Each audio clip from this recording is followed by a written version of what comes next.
We're on day 17, and we're looking at the greatest commandment, to love the Lord your God with all your heart, with all your soul, with all your mind, and with all your strength. And today we're looking at what it means to love God with all of our strength.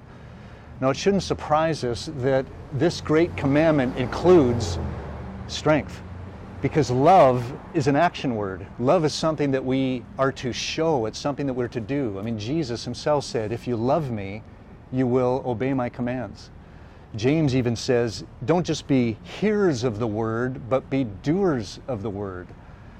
We have to use our strength in order to love God, to follow through on the commands. Now, I'm so grateful that every command that God gives us is an expression of who He is. It's an expression of His character, of His perfect goodness. And that means that every command ultimately will do us good.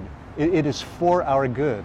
I mean, listen to the psalmist. I mean, this should be motivation enough for us, inspiration for us to obey. Listen to what he says. He says, I run in the path of your commands, for you have broadened my understanding. The desire he has to obey God.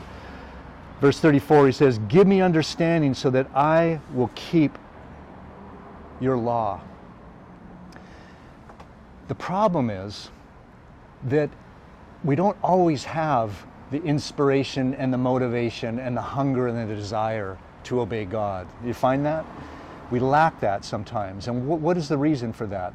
It really has to do ultimately with our hearts, that we have broken hearts, that our hearts are sinful, that that they're self-centered, that we want to do the things that we want to do and not the things that God is asking us to do. That is the significant problem. We need to continue to acknowledge that when we're aware of it to God, confess it, and turn from it. But there's also another subtle reason, and that is a religious belief that our obedience starts with the call to obey. That our obedience starts with the call to obey. That seems to make sense, but that's not true.